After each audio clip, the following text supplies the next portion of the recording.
주 안에서 사랑하는 여러분, 오늘은 자기 멈춤으로 시작되는 새로운 역사라는 제목으로 하나님 말씀 증거하도록 하겠습니다.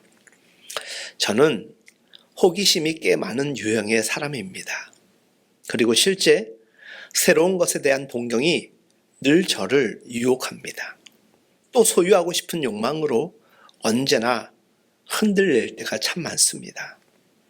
그나마 제가 목회자로 살다 보니 어느 정도 절제는 됩니다. 형편과 본질을 떠나 사실 솔직한 말씀을 드리면 언제나 그림의 떡처럼 여겨지는 것들로 인하여서 제 마음이 복잡할 때가 참 많습니다. 여러분 한 분 한 분께도 저와 같이 그림의 떡으로 여겨지는 것들이 분명히 있을 것입니다. 우리 속담에 그림의 떡이라는 말이 있습니다. 무엇인가의 실체가 손에 닿을 정도로 가까이 있지만 결코 자신의 것으로 삼을 수 없는 것을 빗대어 하는 말의 뜻이지요. 가령 진열대에 때깔 좋은 떡들이 놓여져 있습니다. 먹음직스럽게 진열되어 있는 광경을 연상해 보시기 바랍니다. 주머니에 있는 돈으로 언제든 그 떡을 사 먹을 수 있는 사람에게는 그 떡은 실제의 떡 그대로입니다. 그러나 허기가 졌음에도 불구하고 돈이 없다는 이유로 떡을 사 먹을 수 없는 사람이라면 그에게 그 떡은 불행하게도 그림의 떡일 수밖에 없습니다. 그때 그림의 떡이란 떡을 그린 그림처럼 감상의 대상이 아닙니다. 그것은 분명히 떡의 실체가 눈앞에 있음에도 그 떡을 그림의 떡으로 간주할 수밖에 없는 자신의 비참함 또는 스스로 확인하는 고통과 괴로움의 대상일 뿐일 것입니다. 그 경우 당사자가 허기가 심하면 심할수록 그 고통과 그 괴로움은 가중되는 법입니다. 이런 관점에서 실지 않은 떡을 그림의 떡으로 간주해야 하는 그 사람은 불행한 사람일 것입니다. 중요한 사실은 이처럼 불쌍한 사람들, 그림의 떡을 놓고 늘 동경하는 사람들이 세상에는 많은데 특별히 성경에도 수도 없이 이와 같은 이들이 등장하고 있다는 것입니다. 여러분들이 잘 알고 계시듯 예수님께서는 우주의 종말의 날이 될 당신의 재림과 관련하여서 그날은 하나님 아버지 외에는 아무도 알 수 없음을 밝히시며 하나님께서 물로 세상을 심판하셨던 노아 시대의 예를 들며 말씀하셨습니다. 노아의 때와 같이 인자의 임함도 그러하리라. 홍수전에 노아가 방주에 들어가던 날까지 사람들이 먹고 마시고 장가들고 시집가고 있으면서 홍수가 나서 그들을 다 멸하기까지 깨닫지 못하였으니 인자의 임함도 이와 같으리라. 마태복음 24장 37절로 39절의 말씀입니다. 노아가 하나님의 명령을 쫓아 방주를 만듭니다. 길이가 137m입니다. 폭과 높이는 22.9m이며 13.7m에 이르는 정말 거대한 규모였습니다. 노아가 세 아들과 함께 그 큰 방주를 짓는데 얼마나 오랜 시간이 걸렸겠습니까? 그만큼 시간이 걸렸다라는 것은 수고가 그만큼 따랐다는 것입니다. 그러나 그 긴 세월 동안 세상에 허다한 많은 사람들, 아니 모든 사람들은 자신들의 욕구를 쫓아 오직 먹고 마시는 일에만 집중하였을 것입니다. 그들 눈에는 아니 멀쩡한 이 대낮에, 그것도 이렇게 화창한 대낮에 이 거대한 방주를 만드는 노아를 보면서 정신 나간 사람이라고 그들은 이야기하였을 것입니다. 한마디로 비웃었을 것입니다. 그러나 어느 날 갑자기 하나님의 심판이 시작됩니다. 홍수로 말미암아 방주에 들어간 노아 식구 8명을 제외하고는 패역한 모든 인간들은 멸망을 당하게 됩니다. 그때 인간들이 홍수에 휩쓸리면서 어떤 생각을 하였을까 여러분들 생각해 보신 적 있습니까? 하나님의 말씀을 경홀히 여겼던 자신들의 어리석음을 후회하지 않았겠습니까? 노아 스스로를 비웃는 그 광경에서 노아는 끊임없이 그들을 향하여서 하나님의 말씀이 물로 심판할 것이다. 이 일에 합력하고 그 심판의 때를 우리는 준비해야 된다라고 그가 얼마나 목매이도록 전하였겠습니까? 무서운 홍수가 시작되었을 때에 방주는 여전히 그들 앞에 놓여져 있었을 것입니다. 그러나 그들은 홍수를 피해서 방주 속으로 도저히 아예 접근조차도 할 수가 없었을 것입니다. 그들에게 방주는 무엇입니까? 바로 그림의 떡이었을 것입니다. 들어가기만 하면 생명을 구할 수 있는 방주의 실체를 눈앞에 두고서도 그 방주를 그림의 떡으로 여겨야만 했던 그들은 참으로 불쌍한 인간들이 아닐 수 없습니다. 여러분, 오늘 우리가 함께 읽은 말씀 속에서도 이와 같이 불쌍한 인간들을 우리는 만나게 됩니다. 제9시 기도 시간에 베드로와 요한이 성전에 올라갈새, 오늘 사도행전 3장 1절 본문의 첫 구절입니다. 제9시란 오늘날의 시간으로는 오후 3시를 뜻합니다. 경건한 유대인들은 하루에 3번, 아침 9시, 낮 12시, 그리고 오후 3시 이렇게 하루 3번 예루살렘 성전을 찾아서 기도하였습니다. 유대인들은 새날의 기준을 해가 뜨는 시각이 아니라 해가 지는 시각에 두었으므로 오후 3시라면 해가 지기 전 그날의 마지막 기도 시간이었던 것입니다. 베드로와 요한이 유대인의 마지막 기도 시간에 맞추어 성전을 찾았다라는 것은 사도행전의 말씀을 쭉 훑다 보면서 느끼게 됩니다. 무엇을? 그가 유대인들에게 복음을 전하기 위하여 그곳을 찾게 되었다라는 것입니다. 말씀에 이렇게 기록되어 있습니다. 나면서 못 걷게 된 이를 사람들이 메고 오니 이는 성전에 들어가는 사람들에게 구걸하기 위하여 날마다 미문이라는 성전문에 두는지라. 여러분, 그날 베드로와 요한은 예루살렘 성전의 문들 가운데서 니카르도라는 문을 이용하여서 성전으로 이르게 됩니다. 사람들은 그 문을 가리켜 미문, 아름다운 문이라고 불렀습니다. 예루살렘 성전의 여러 가지 문 가운데서 그 문이 가장 아름다웠기 때문입니다. 높이가 23m에 달하는 큰 문이었습니다. 아름다울 뿐만 아니라 금과 은을 입힌 황동으로 만들어진 이중문이었습니다.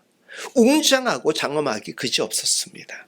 바로 그 아름다운 미문 앞에 태어날 때부터 안진뱅이인 거린이 오늘도 앉아 있었던 것입니다.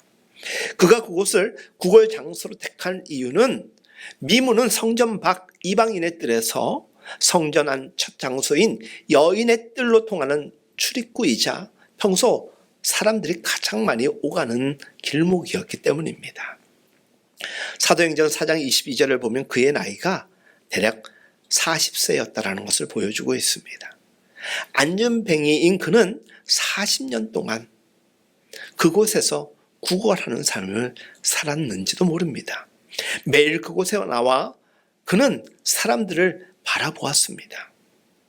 안전뱅이를 앵벌이로 삼아서 자기 이득을 취하는 불량배들이 그를 그곳으로 가져다 놓았는지, 아니면 안진뱅이의 가족들이 그를 그곳에 앉혀놓는지는 정확하게 구별할 수는 없습니다.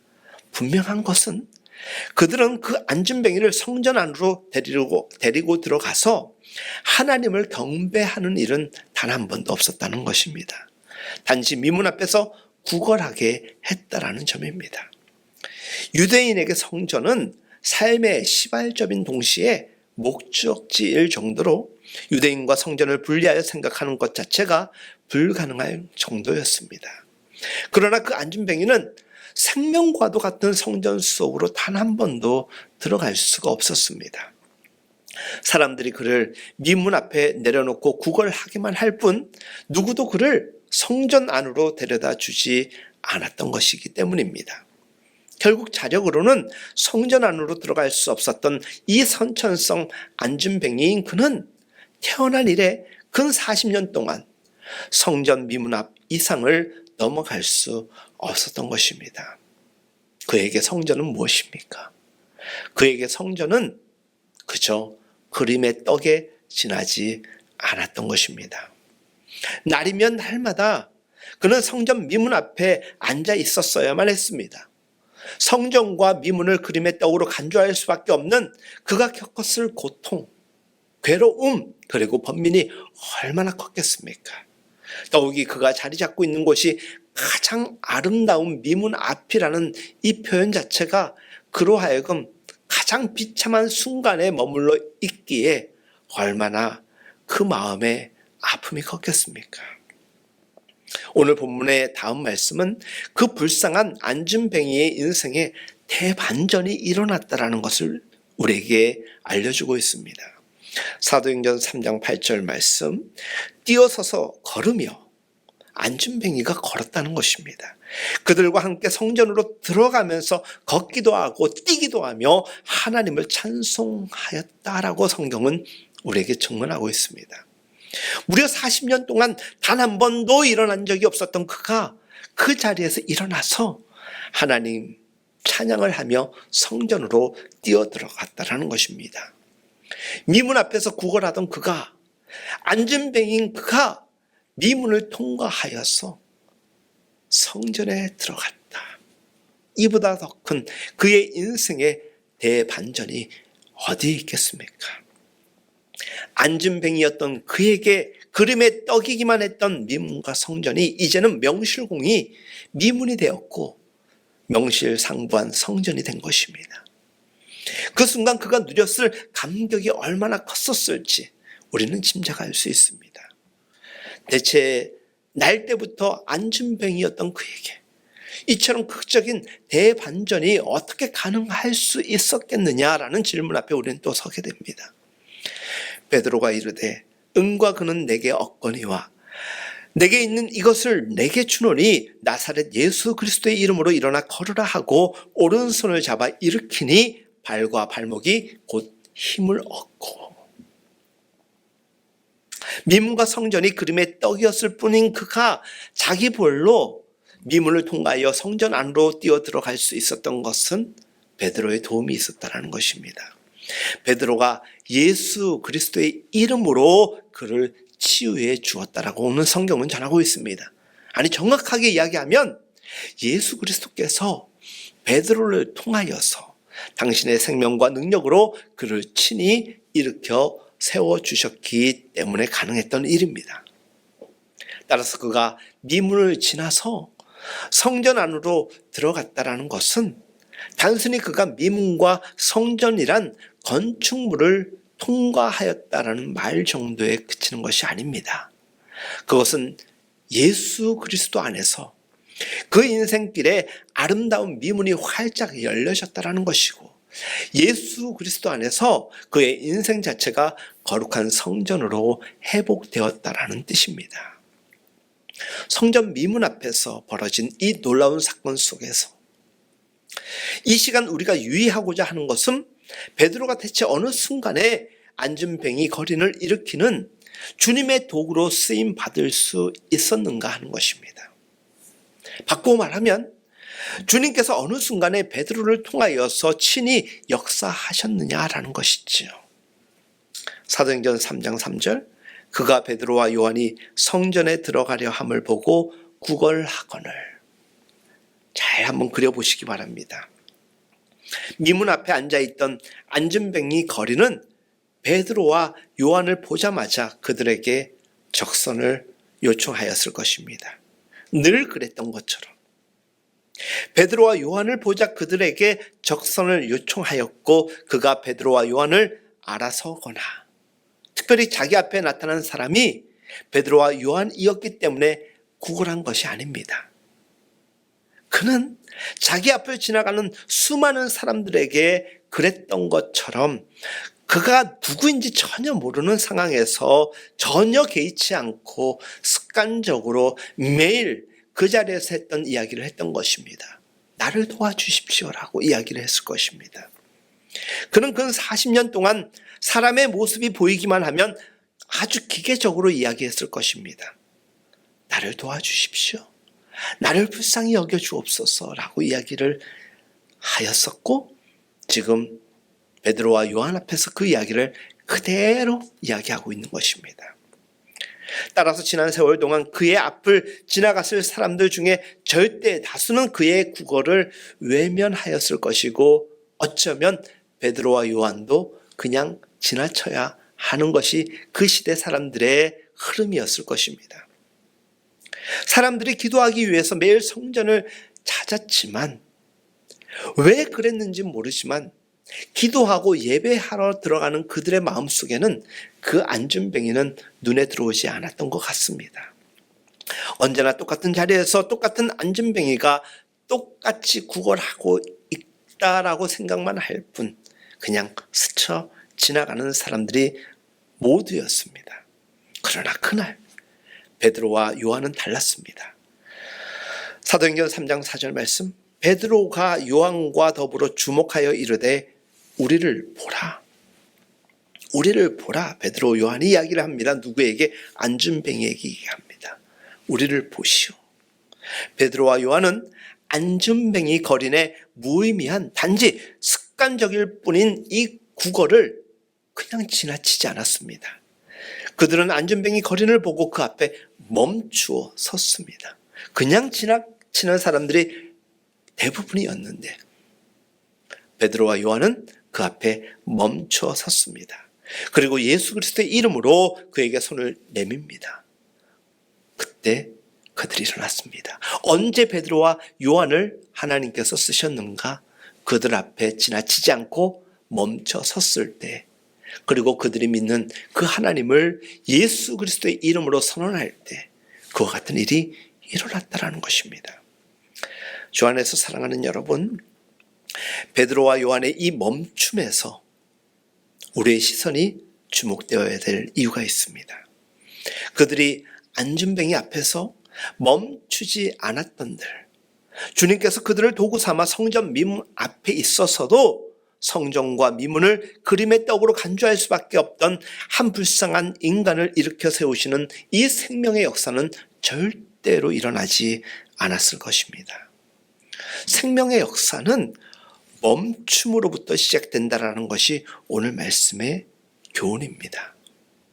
사랑은 멈춤입니다. 어린아이가 울고 있습니다. 엄마가 하던 모든 일을 멈추고 아이를 향하는 것은 아이를 사랑하기 때문입니다.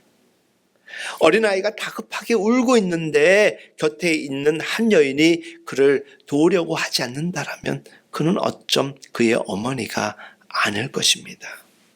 사랑하면 그 사랑은 반드시 멈춤으로 나타나기 마련 아니겠습니까? 하나님은 사랑입니다. 사랑이신 하나님께서 인간을 사랑하시고 저와 여러분들을 사랑하십니다. 그 하나님의 사랑이 구체적으로 어떻게 나타났습니까? 마태복음 1장 23절, 이 땅에 오신 예수 그리스도를 가리켜서 임마누엘이라고 뜻하고 있습니다. 보라, 처녀가 잉태하여 아들을 낳을 것이요 그의 이름은 임마누엘이라 하리라 하셨으니 이를 번역한 즉 하나님이 우리와 함께 계시다 함이라. 임마누엘, 하나님께서 우리와 함께 계시다라는 뜻입니다. 2000년 전 인간의 모습으로 오셨던 예수님이 우리와 함께 하시기 위해서 이 땅에 강림하신 하나님이십니다. 즉 인간을 사랑하시는 하나님께서 하나님이시기를 멈추시고 인간이 되어 이 땅에 오셔서 인간을 구원하실 제물이 되어주신 것이죠. 하나님의 그 자기 멈춤의 사건을 통하여서 우리가 구원을 얻은 것입니다. 그림의 떡일 수밖에 없던 우리에게 하나님 나라가 임한 것입니다. 인간을 사랑하시는 하나님의 자기 멈춤이 없었던들 우리는 성전 미문 앞에 앉아있던 안준뱅이 거지처럼 영혼을 사모하면서도 영혼과는 전혀 무관한 불쌍한 영적 거지로 비참하게 살아갈 수밖에 없지 않는 것 아니겠습니까? 그러므로 하나님을 향한 인간의 믿음 역시 하나님에 대한 인간의 자기 멈춤으로 날마다 세워져야 할 것입니다. 하나님의 말씀을 묵상합니다. 하나님 앞에서의 자기 멈춤입니다. 하나님께 기도합니다. 우리가 수많은 말을 이야기하고 있지만, 수많은 사람들과 대화를 하고 있지만, 하나님 앞에 기도로 멈춰서는 것은 하나님과 대화하는 것입니다. 그리스도인이 주의를 거룩하게 지키는 것 또한 이 수많은 시간들 가운데서 하나님 앞에 자기를 멈추고 하나님의 시간 앞에 서는 것입니다. 일주일에 7일 168시간 동안 우리가 하나님께 각각 드리는 시간을 예배 시간으로 우리가 계산을 하면 불과 몇 시간 되지도 않습니다.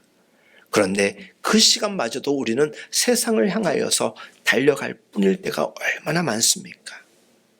자신만을 위해서 질주하던 인간의 자기 멈춤 없이는 하나님의 사랑도, 우리가 하나님을 향한 고백도 진실될 수가 없습니다. 자기 멈춤 없이는 그리스도인으로 살아가는 것 자체가 불가능한 것이요, 우리가 그리스도인임을 증거로서 드러낼 그 어떤 것도 없습니다. 그래서 우리는 이 순간 세상 가운데서 멈춰선 것입니다. 그 세상 앞에 멈춰선 그 자리에서 우리가 고개를 들면 하나님이 보이고, 그 하나님을 향하여 고개를 든 이 시간이 바로 예배 시간이요, 우리의 기도 시간이고 말씀을 묵상하는 시간입니다. 사랑하는 여러분, 인간이 삼위일체 하나님의 말씀 앞에서 자기 생각과 판단 그리고 계산을 멈춰버릴 때에만 삼위일체 하나님의 생명과 능력으로 체험을 받는, 그래서 우리가 하나님의 도구로 쓰임받을 수 있는 것입니다. 하나님께서 하나님이시기를 멈추시기까지 인간을 사랑하고 구원하신 까닭이 바로 여기에 있습니다. 베드로와 요한은 본래 세상적으로는 무식하고 보잘것없는 갈릴리의 어부였다라고 합니다. 영적으로는 하나님의 심판으로 죽을 수밖에 없는 죄인 중에 한 사람 뿐이었던 것입니다. 그러나 심판주 하나님께서 심판주 이 시기를 멈추시고 도리어 그들을 구원하기 위한 제물이 되심으로 그들이 구원을 얻었을 때 그림의 떡이었던 영원한 하나님의 나라를 상속받았고, 그리고 이 땅에서 그것을 증거하는 증인으로 살아갈 수 있게 된 것입니다. 이와 관련하여 그들이 비록 세상적으로는 무식했을 망정 한 가지 사실만은 분명히 알고 있었던 것입니다. 하나님께서 당신의 자기 멈춤으로 그들 자신에게 영원한 구원과 하나님의 나라를 주신 것, 그것을 자신들의 전유물로 누리지 아니하고 그들을 누군가의 앞에서 멈춤으로 인하여서 하나님께로부터 받은 사랑을 그들도 전하였고, 하나님의 능력을 그들이 받았던 것처럼 누군가에게 전달하였던 것입니다. 그래서 베드로와 요한은 이야기한 것입니다. 예수 그리스도의 이름으로. 그 앞에 뭐라고 나와 있습니까? 내게 은과 금은 없지만 내게 은과 금으로 너를 도울 일은 사실 여의치 않지만 나사렛 예수 그리스도의 이름으로 내가 선언한다. 일어나 걸으라는 것입니다. 우리가 우리의 생각으로 할 수 없는 모든 것들 하나님은 하십니다. 하나님 앞에 우리 자신이 모든 것을 멈춤으로 하나님을 인정할 때 그 자리에서, 그리고 그 자리에서부터 하나님의 역사는 진행되는 것입니다. 그런 의미에서 너무 숨가쁘게 달려가고 있는 우리의 인생을 지금 여기서 멈추고 하나님께 예배하는 여러분들은 가장 최고의 초이스 선택을 하신 것입니다. 그리고 순간순간 하나님께 엎드리고 있는 여러분들, 때때로 하나님 앞에 눈물로서 찾아가고 찬양으로 고백하고 말씀을 읽는 그때가 여러분들에게 이 바쁜 세상에서의 잠시나마의 멈춤이지만 그 누구보다도 지름길로 나아갈 수 있는 최상의 자리가 될 것입니다. 아무 의미도 없이 그저 기계적으로 구걸하는 안전뱅이 거린 앞에 예수 그리스도의 이름으로 멈추었고, 그들의 멈춤을 통로로 삼아서 주님께서 친히 안전뱅이 거린을 일으켜 세웠다는 사실을 우리는 잊지 말아야 할 것입니다. 여러분들, 성경에 나와 있는 말씀은 결코 신화나 전설이 아닙니다. 이것은 2000년 전 성전 미문 앞에서 실제로 일어났던 역사적 사건입니다. 이 말의 의미는 오늘도 우리가 하나님과 사람을 사랑하기 위해서 주님의 말씀 앞에 우리의 생각과 계산을 멈추면 똑같은 생명의 역사가 일어날 수 있다라는 것입니다. 주 안에서 사랑하는 여러분, 우리 모두 하나님 앞에서 말씀으로, 기도로 멈추어 설 수 있기를 바랍니다. 물론 우리는 끊임없이 질주하고 달려가야 되는 인생의 사람들입니다. 하지만 멈출 때 멈출 줄 알아야 되는 것이 또한 우리에겐 지혜인 것입니다. 쫓아야 할 하나님의 말씀 앞에서, 사랑해야 할 사람 앞에서 우리의 이기적인 판단과 계산을 멈추고 하나님의 생명과 능력으로 체험을 받으시기 바랍니다. 우리가 멈추는 지금 하나님의 새로운 역사가 더 풍성하게 일어나는 것입니다. 성전 미문 앞에 쭈그리고 앉은 이 시대에 묻 많은 안전뱅이를 살리는 우리 시대의 베드로가 저와 여러분들, 그리고 수많은 이 땅의 사람들이 될 수 있도록 우리가 자기 멈춤, 우리의 멈춤 하나님 앞에 꼭 고백하고 드려질 수 있기를 간절히 바랍니다. 2000년 전 성전 미문 앞 거리에 계시던 주님께서 오늘 여기 우리 가운데 계시며, 또한 누군가에게 우리를 통하여서 베드로와 요한처럼 예수 그리스도의 이름으로 선언하기를 원하십니다. 하나님께로부터 우리에게 흘러온 이 역사가 우리를 통하여서 누군가에게 흘러갈 수만 있다면 그 자리는 분명 새 생명의 역사의 자리가 될 것입니다. 새해가 시작된 지 얼마 되지 않아서 무엇인가 목표를 설정하고 지금 열심히 뜀박질을 하고 있는 우리 인생이 바로 여러분과 저일 것입니다. 우리에게 지금 드리는 이 주일은, 이 예배는 하나님 앞에서의 멈춤입니다. 잘 가고 있는지 방향뿐만 아니라 속도, 자세까지 체크하는 시간이 되겠죠. 이 멈춤이라는 것도 알고 보면 힘이 제어할 수 있는 이 힘이 있어야 멈출 수가 있습니다. 멈추는 게 결코 쉽지 않습니다. 그래서 우리는 부단히 하나님 앞에 애쓰고 노력해야 됩니다. 그래야 멈출 줄도 알고 또 달려갈 수도 있는 것입니다. 하지만 수많은 그리스도인들 가운데서 하나님의 능력을 공급받아서 달리는 사람은 많은데 하나님 앞에 다시 리셋하고 충전받기 위하여서 멈추는 사람들은 극히 드뭅니다.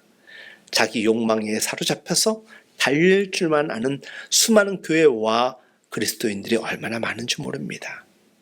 사랑하는 여러분, 자신을 위해서도 멈춤은 필요할 것입니다. 누군가를 위해서도 멈춤은 반드시 필요합니다.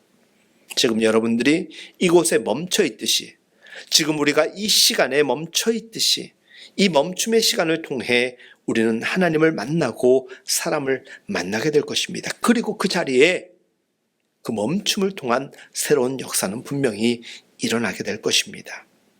늘 달림과 멈춤의 관계를 잘 이어가는 우리 모두가 될 수 있기를, 그래서 언제나 하나님의 새로운 역사 가운데 귀한 주인공으로 자립하며 살아가는 우리가 되기를 예수님의 이름으로 축복합니다.